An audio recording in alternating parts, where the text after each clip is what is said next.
자, 오늘 저와 여러분들이 오늘 요한복음 9장 말씀을 저희가 읽었죠.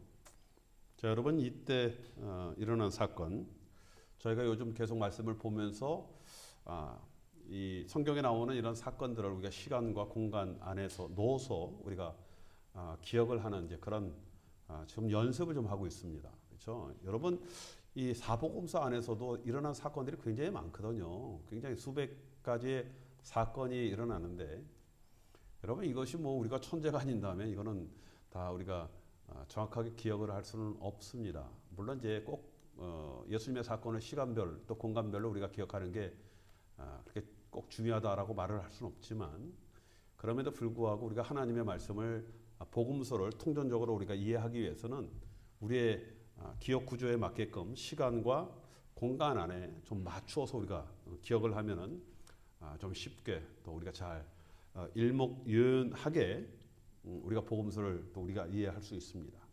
물론 어떤 것들은 이제 시간적인 배열에 집어넣는데 이때쯤 사건이냐 아니면 저때쯤 사건이냐 아니면 이곳의 사건이냐 저곳의 사건이냐라는 것이 뭐 좀 설왕설래하는 그런 사건들이 있습니다.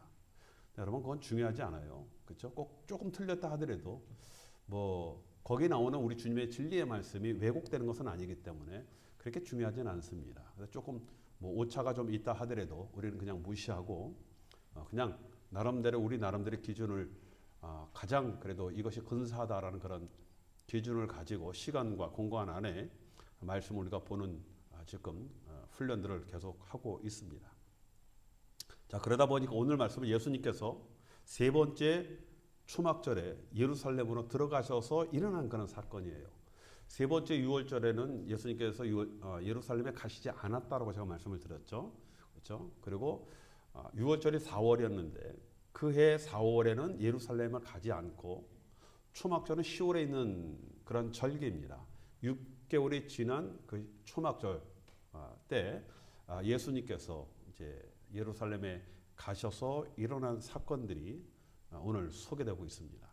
그 바로 앞에 요한복음 8장에는 그 가늠하다가 현장에서 잡힌 그 여인들이 나오고 있죠. 바리새인들과 서기관들이 일부러 우리 예수님을 이제 시험하기 위해서 어떻게든지 이제 이게 뭔가 예수님을 잡아갈 그 빌미를 찾기 위해서 이제 이 여인들을 끌고 와서 일어나는 그 사건들이 이야기되게 되어지면서 자, 그 사건을 통해서 우리 주님께서 이제 이런 얘기를 합니다. 8장 12절에 보면은 나는 세상의 빛이다라고 이제 얘기를 하시는 겁니다.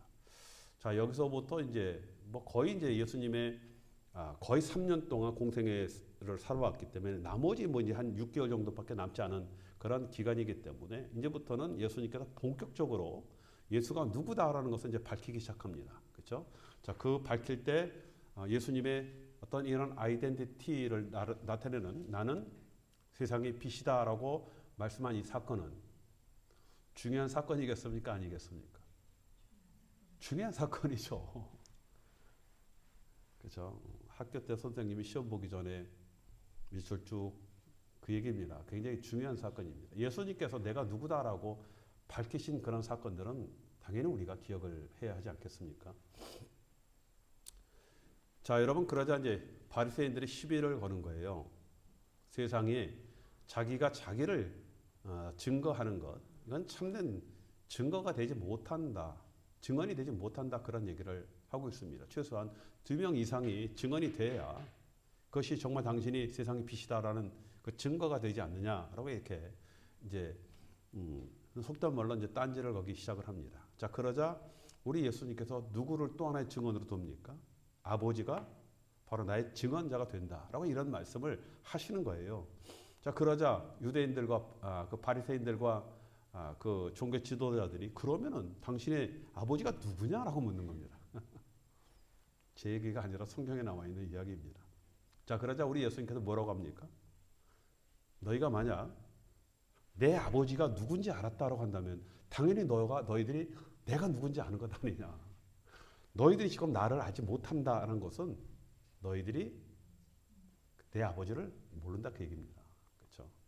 그 얘기를 하는 거예요. 다른 말로 너희는 내가 죽었다, 내가 아무리 얘기해도 죽었다 깨어나도 하나님이 누군지 알지 못한다. 이 말씀을 하는 겁니다. 더 직설적으로 얘기할까요? 너희들은 하나님의 자녀가 아니다. 이 말씀을 하시는 겁니다. 그리고 이제 나중에 이제 54절에 8장 54절에 가면 요한복음 너희가 하나님이라 하는 그분이 내 아버지다라고 나중에 이야기를 하십니다. 그렇죠? 저분이 내 아버지야라고 얘기를 하시는 겁니다. 자, 그러니까 유대인들이 어떻습니까? 그 바리새인들과 서기관들이 자기네들이 원했던 답이 나온 거예요. 하나님을 내 아버지라고 하네. 참남하다다 하고 돌로 예수를 치려고 합니다. 이제 된 거예요. 당연히 뭐 참남죄에 걸렸으니까 돌로 치려고 합니다. 자, 그러자 예수님께서 아직까지 때가 되지 않았으니까 예수님은 십자가에 달리셔야 되거든요. 거기서 이제 피해서 성전을 빠져나오시게 되어진 겁니다. 이것이 어디서 일어난 사건이라고요? 초막절 때 예루살렘 성전 안에서 일어난 사건입니다. 그렇죠? 자, 이렇게 되어지면 이제 이게 좀 우리가 이해가 되어지는 거예요. 세 번째 초막절 때 우리 예수님께서 성전 예루살렘 가셔서 나는 빛이다. 그 얘기를 듣고 당시에 종교적 지도자들이 뚜껑이 열려서 예수님을 돌로 치려고 하실 때 예수님께서 그걸 피해서 예루살렘 성전에서 빠져나오셨다. 그 다음에 일어난 사건이 9장제 이야기, 요한복음 9장 이야기가 나오는 겁니다. 누가 소개됩니까? 오늘 보니까 예수님께서 이제 나오셔서 길을 가다가 날 때부터 맹인이었던 사람이라고 이렇게 얘기가 나옵니다. 그리고 뒤에 쭉 읽어보니까 맹인뿐만 아니라 어떤 사람이었다고요? 거린이었다. 그렇죠? 당연히 못 보니까 그냥 사람들에게 그냥 그 동정을 구하는 이제 그런 직업을 갖게 되어진 겁니다.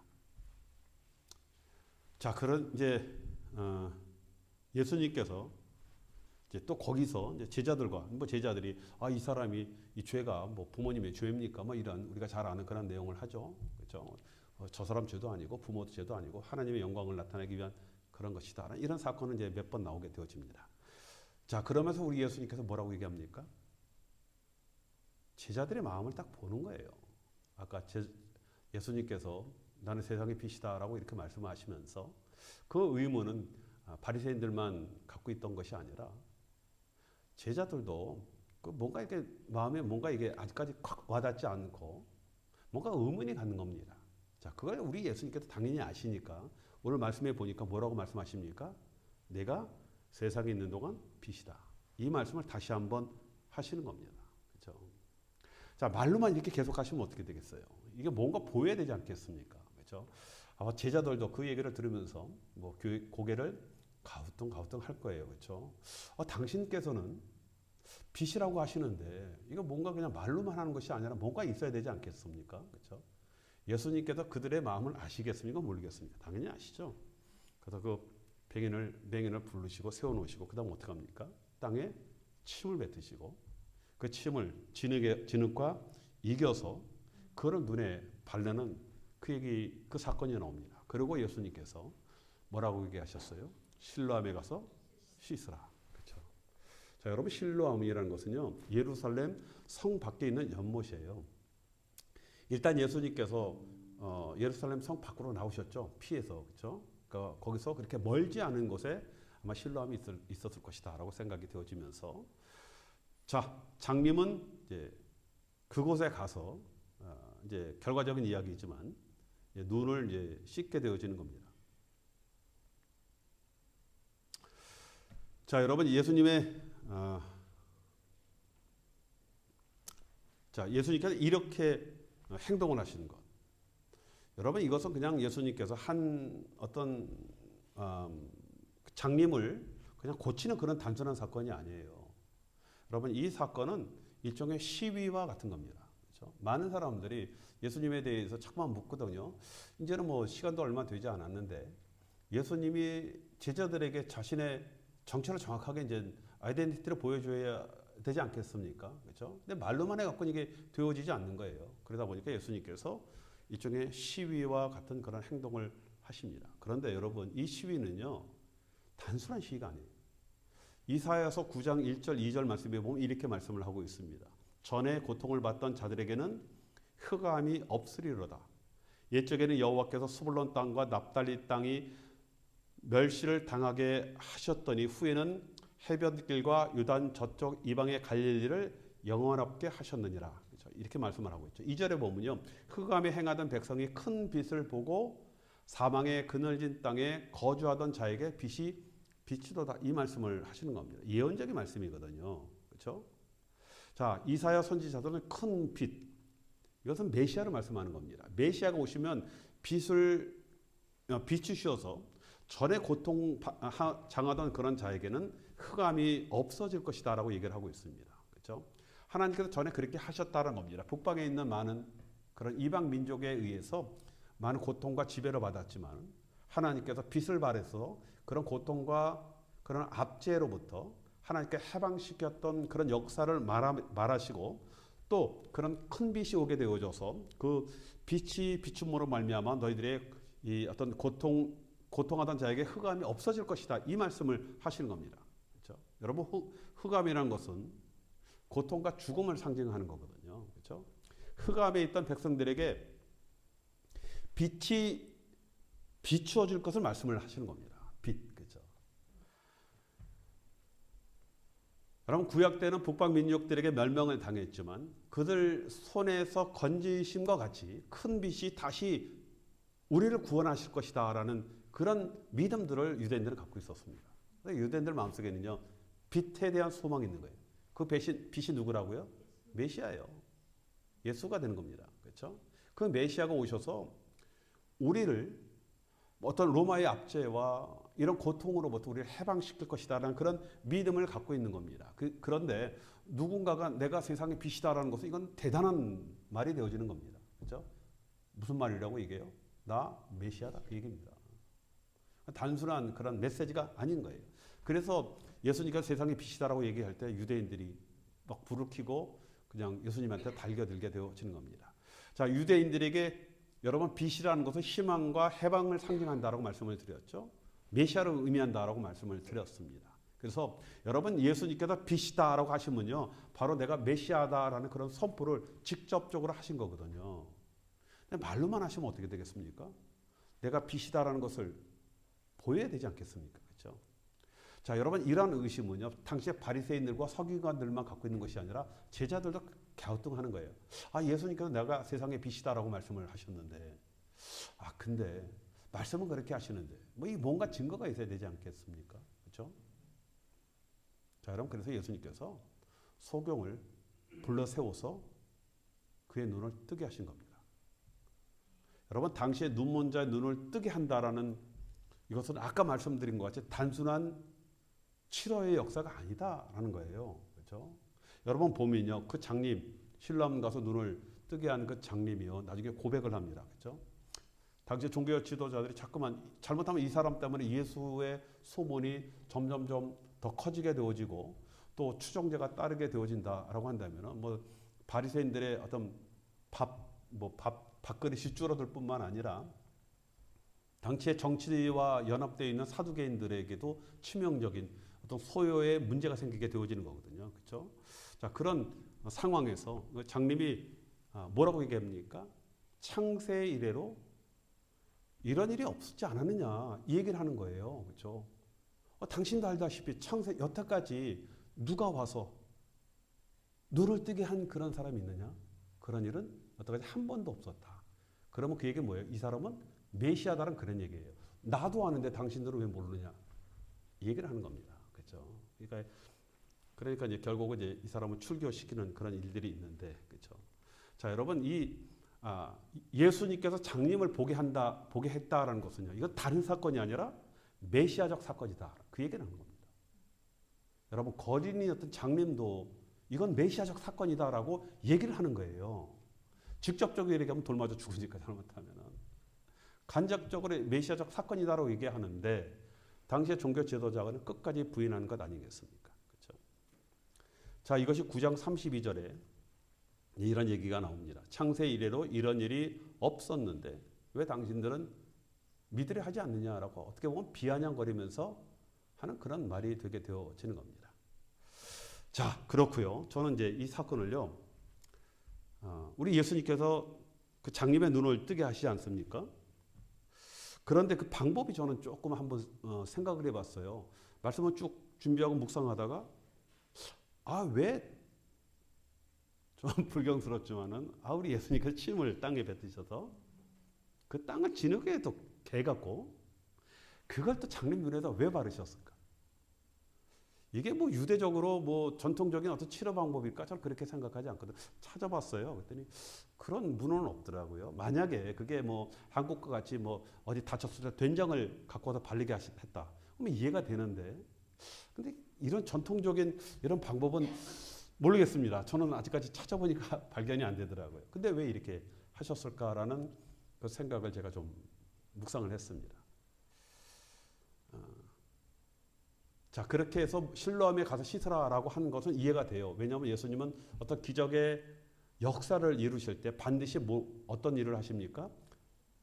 예수님의 어떤 직접적으로 기적의 역사를 이루시는 것이 아니라 그 기적의 그 대상자인 그 사람의 믿음의 행위를 꼭 행하도록 보이도록 그렇게 반드시 그렇게 하십니다. 그렇죠?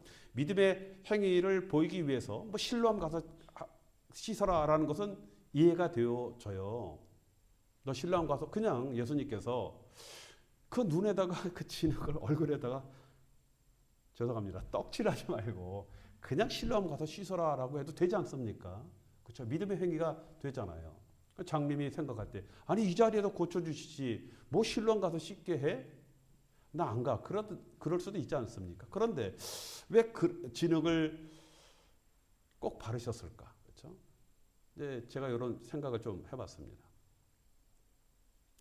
물론 예수님께서 뭐 이 사건을 통해서 사람들에게 어떤 데몬스트레이션을 하는 것이죠. 그렇죠? 내가 빛이다라는 것을 보여주기 위한 사람들인데 뭐 중요한 것은요. 예수님께서 사람들에게 내가 빛이다라고 하신 것을 보여줘야 하는 겁니다. 근데 만약에요. 예수님께 너 실로암 가서 씻어라라고 했는데 그 사람이 뭔 소리 합니까? 보이지도 않는 사람 가갖고 차라리 여기서 낫게 하면 나지 거기 가서 뭐 씻는다고 난리를 있습니까? 라고 만약에 믿음이 팽 돌아서 안 갔다라고 한다면 어떻게 되겠습니까? 기적의 역사가 안 일어나는 거예요. 그렇죠? 그러면은 예수님께서 지금 당신에 대해서 데몬스트레이션을 하고 있는데 뭔가를 이거 보여주셔야 되는데 이게 되어지지 않는 겁니다. 그래서 저는 그렇게 생각했어요. 예수님께서 그 장님의 믿음을 보셨다. 저는. 왜냐하면 그냥 가라면 안 갈 수 있거든요. 얼굴에 진흙을 발라서 저는 떡칠을 했다라고 생각이 되어집니다.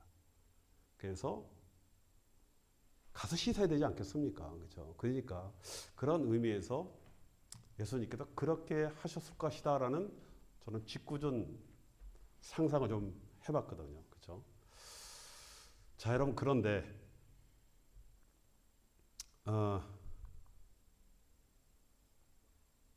저는 예수님께서 그렇게 하시는 것이 이것이 더 은혜를 베푸셨다고 생각이 되어집니다.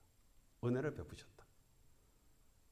여러분 얼굴에 진흙을 이겨놓으시니까 이 장님은요 믿음이 없다 하더라도요 거의 없다 하더라도 가야만 하는 겁니다. 그렇죠? 가면은 씻을 수밖에 없는 거예요. 그래서 저는 이 장님은요 저는 정말 은혜를 받은 사람이다라고 생각이 되어집니다. 만약에 예수님께서 너 신랑 가서 씻어 그래서 저는 이 사람 안 갔을 수도 있다라고 생각이 되어져요. 얼굴에 진흙을 발라놓으니까 가야 되는 거예요. 그렇죠?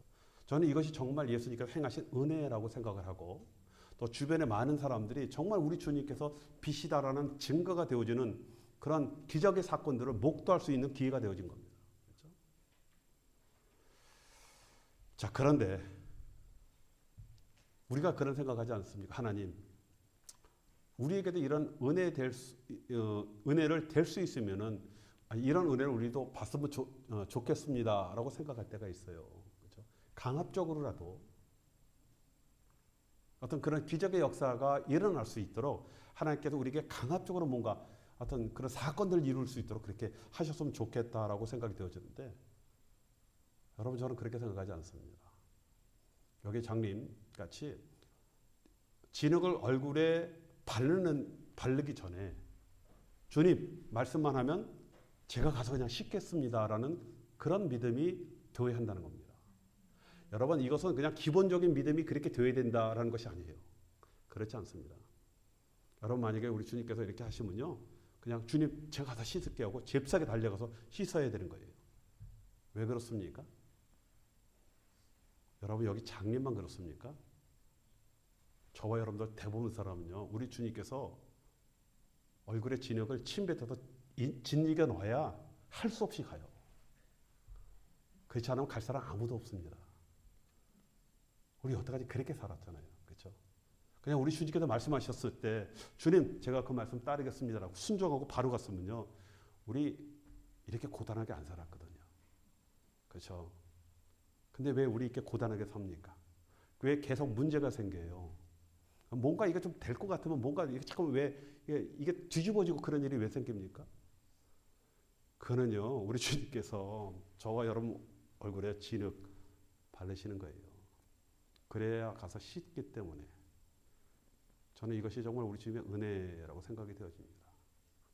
자, 여러분 모든 일이 잘 되고 평안하면은 우리 주님의 말씀 따라 딱 시간 되면 와서 기도하고 정말 우리가 더욱더 충성하고 모든 것을 하나님의 영광 돌리며 그렇게 삽니까? 그렇게 안 살거든요. 그렇죠? 그 장례도 마찬가지예요. 우리 주님께서 너 가서 신랑 가서 씻어 그러면 절대 안 합니다. 우리도 그렇거든요. 여기 있는 우리 권사님이나 집사님 뭐 저한테 가서 신랑 가서 씻어라 안 가거든요. 그러니까 얼굴에 진흙을 바르는 거예요. 마지못해 가게 하시는 겁니다. 이게 정말 큰 은혜다라는 겁니다. 자, 여러분 우리가 얼굴에 진흙 바르기 전에 그렇죠? 그때 미리 실로암 가서 우리가 씻게 되어질 때 여러분 그것이 우리에게 이익이 되어지는 겁니다. 자, 여러분 우리에게 얼굴에 진흙이 발라지면요, 이게 얼마나 부끄럽습니까? 뭐 힘들고요, 뭐 손해가 많잖아요, 그렇죠? 뭐 이렇게 되어야 순종하는 여러분 우리의 믿음이 참으로 문제인 겁니다. 그럼에도 불구하고 얼굴에 진흙을 발라서라도 실로암 가서 씻게 하는 그런 은혜가 정말 있으니까 그나마 정말 감사한 그런 우리의 믿음이 되는 것 아니겠습니까? 이게 은혜예요. 자, 여러분 이제는요, 우리가 말씀만 하면 움직이는 그런 믿음의 사람이 되시길 주님의 이름으로 축원합니다. 사고 터져야 와서 그냥 기도하고 하나님의 뜻 쓰지 말고 미리 우리 하나님 앞에서 기도하고 또 말씀으로 또 무장하고 또 봉사하고 수고하고, 자, 그런 믿음이 자, 여러분 우리의 축복의 믿음이 되어지는 겁니다. 자, 저와 여러분들 우리가 이런 믿음으로 사시는 저와 여러분이 되시길 주님의 이름으로 축원드리겠습니다.